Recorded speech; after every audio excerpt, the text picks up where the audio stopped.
এই গল্পটি এমন এক পরিস্থিতির যখন বাঁচার আর কোনো আশা অবশিষ্ট থাকে না, চারদিকে শুধু পানি আর গভীর অন্ধকার। জাহাজ ডুবে যাচ্ছে, আমাদের বোঝা কমাতে হবে। যা কিছু ভারী আছে সব সমুদ্রে ফেলে দাও, ঝড় থামছে না। কিন্তু মালপত্র ফেলার পরেও জাহাজ ডুবতে বসেছিল। তখন নাবিকরা বুঝতে পারল, এই জাহাজে এমন কেউ একজন আছেন যিনি তার রবের অনুমতি ছাড়াই নিজের লোকালয় ছেড়ে এসেছেন। তিনি ছিলেন আল্লাহর নবী হজরত ইউনুস আলাইহিসসালাম। তিনি নিজের জাতির অবাধ্যতায় হতাশ হয়ে তাদের ছেড়ে চলে এসেছিলেন, কিন্তু আল্লাহ তাকে পরীক্ষা করতে চাইলেন। আমরা লটারি করব, যার নাম উঠবে তাকেই সমুদ্রে ঝাঁপ দিতে হবে। 3 বারই এই একই ব্যক্তির নাম, তার মানে এটাই ভাগ্য। নবী ইউনুস আলাইহিসসালাম বুঝতে পারলেন এটা কোনো সাধারণ ঝড় নয়, এটা তার রবের পক্ষ থেকে একটি বার্তা। তিনি কোনো প্রতিবাদ করলেন না, উত্তাল সমুদ্রে ঝাঁপ দিলেন।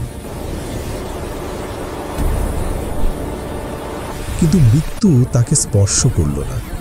আল্লাহর হুকুমে বিশাল এক তিমি মাছ এসে তাকে গিলে ফেলল। কল্পনা করুন সেই পরিস্থিতির কথা।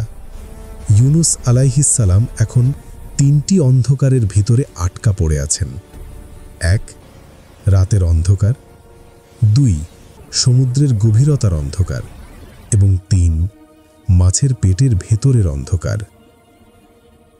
অক্সিজেনের অভাব, ভয়ঙ্কর একাকিত্ব আর নিশ্চিত মৃত্যুর হাতছানি। আধুনিক বিজ্ঞান বলে এমন পরিস্থিতিতে মানুষের মস্তিষ্ক কয়েক মিনিটের মধ্যে কাজ করা বন্ধ করে দেয়। কিন্তু সেখানে এক অলৌকিক ঘটনা ঘটল। মাছের পেটে বসে ইউনুস আলাইহিসসালাম বুঝতে পারলেন তিনি ভুল করেছেন।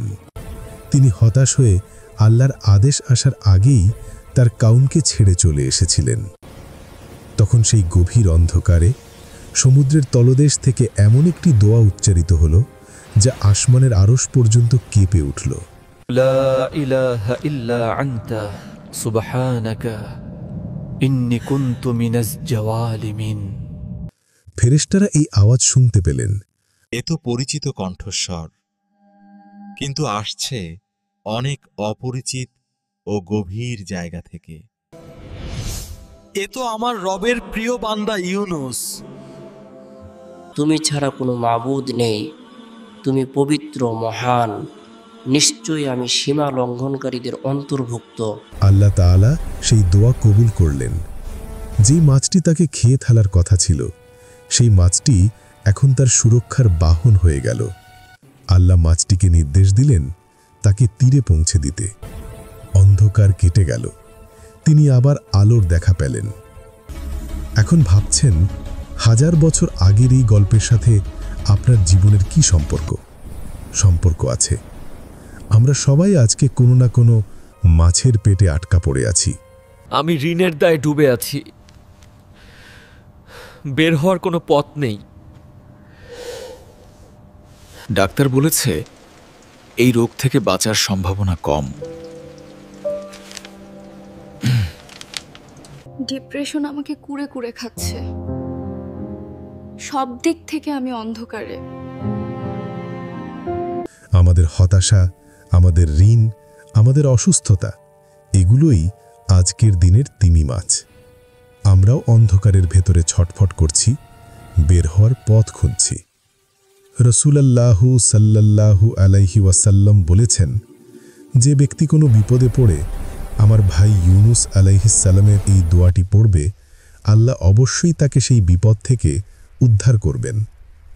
এই দোয়াটি কোনো সাধারণ বাক্য নয়, এটি হলো আল্লাহর কাছে নিজের ভুল স্বীকার করা এবং তার একত্ববাদের ঘোষণা দেওয়া।